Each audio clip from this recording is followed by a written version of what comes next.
What's the most expensive decision you'll ever make? Without realizing you're making it. Most people would probably say, buying the wrong house, choosing the wrong career, or financing a car they couldn't really afford. I don't think it's any of those.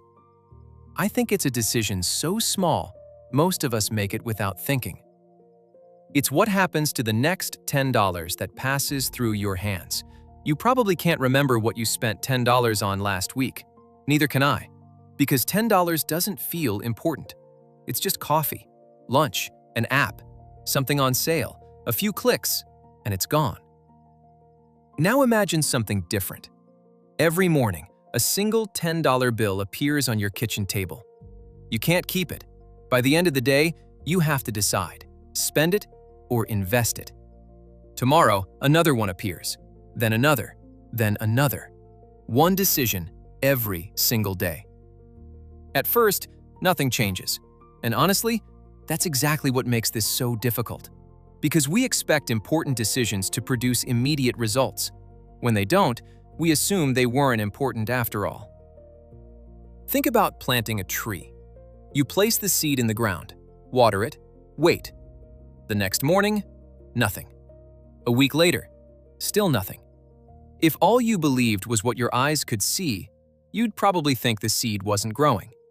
But the most important work was never happening above the ground. Investing has the same problem. The beginning is almost invisible, not because nothing is happening, because everything important is happening where you can't see it yet. I call this the invisible years. It's the period where you're making good decisions, but you don't have exciting results to show for them. No impressive portfolio, no dramatic success story, just quiet consistency. This is where most people quit. Not because investing failed, because patience did. We live in a world that rewards instant results. Investing asks you to believe in results long before they arrive. But here's the part that changed the way I think about investing. During the invisible years, your money isn't the only thing growing. Neither is your portfolio. You are. Every time you choose to invest instead of spend, you're practicing something. Patience, discipline, thinking beyond today. Those qualities don't appear overnight. They're built, one small decision at a time. And then something interesting happens. You stop asking, what can I buy with $10? And you start asking, what could $10 become? It's a tiny change, but tiny changes have a way of changing everything. Maybe that's the real power of investing. Not that it grows your money, that part comes later. The first thing it grows is the person making the decision. And that's where our story really begins. Think about the first time you learned to ride a bike. You didn't suddenly become balanced. You wobbled, you overcorrected. Maybe you even fell a few times. Then one day, without realizing exactly when, balancing stopped feeling difficult. It simply became part of who you were. Good financial habits are built the same way. People often ask, when does investing start paying off? I think they're asking the wrong question. A better question is, when does investing start changing me? Because that happens long before your account balance tells the story. Imagine walking into your favorite store. You pick something up, you look at the price. Then, for just a second, you pause. Not because you can't afford it, because your mind asks a new question. Is this where I want this money to go? That pause only lasts a moment, but it's a moment that didn't exist before. And that's the hidden return nobody talks about. Investing teaches you to pause before you decide. Most financial mistakes don't happen because people are bad with money. They happen because decisions are made on impulse. The pause is where better decisions begin. Once that habit takes root, it starts showing up everywhere. You think differently about subscriptions, about upgrades, about sales, about things you once bought without a second thought.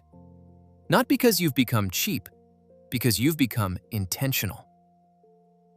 Notice something. We still haven't talked about picking the perfect investment.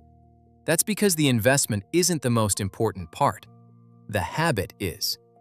You can always learn more about investing. It's much harder to build the discipline to do it consistently. Over time, something else begins to change. You stop looking for shortcuts.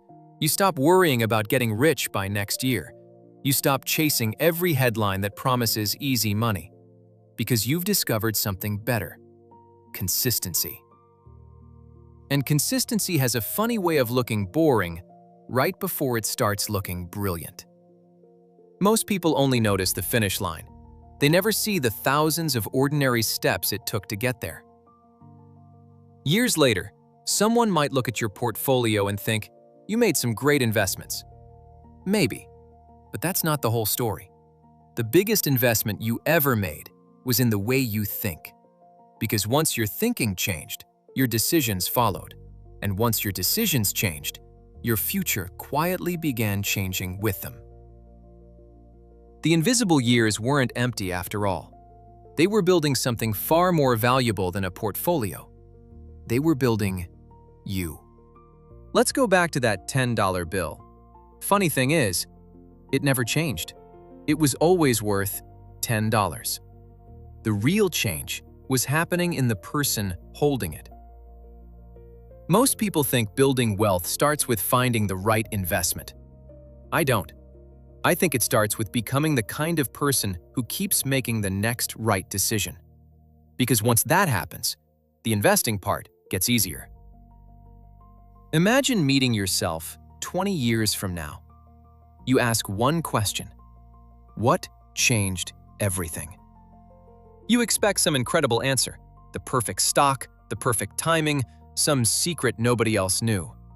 Instead, your future self smiles and says, "I stopped waiting."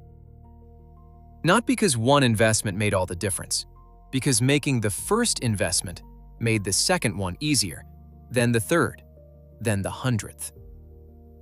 That's how identity works. It doesn't change in one dramatic moment. It changes through repetition. One decision, then another, until one day, you're no longer trying to become someone who's good with money. You simply are. And that's why I believe the first investment is the hardest one you'll ever make. Not because of the money, because you're asking your future self to trust your present self. Every investment after that is simply another vote for the person you're becoming. Then something amazing happens. The visible years arrive. Your portfolio begins growing faster. Compound interest finally becomes noticeable. People around you see the results. What they don't see are the invisible years that made those results possible. The quiet decisions, the ordinary Tuesdays, the moments nobody applauded. Those were the years that mattered most. So, what happens if you invest $10 every day? Yes, over time, you'll likely build wealth, but that's not the first return you'll receive. The first return is perspective. You begin looking at every dollar differently, not as something to spend, but as something that can work for you. And once that shift happens, it doesn't stay inside your investment account. It follows you into every financial decision you make. Maybe that's why this was never really a story about $10. It was a story about direction. Because small decisions, repeated consistently, have an incredible way of standing where your life ends up. And here's the best part. You don't have to be perfect. You don't need to invest hundreds of dollars a day. You don't need to know everything about the stock market. You just need to make the next right decision, then repeat it tomorrow. Because someday, you probably won't remember that first $10 investment, but your future will. The money wasn't compounding first. You were. Your future isn't built by one giant choice. It's built by thousands of tiny ones. One decision at a time, one day at a time, one habit at a time. So before you make your next financial decision, check your compass. If you found value in this video, subscribe. And remember, the compass doesn't choose the path, you do. I'll see you in the next one.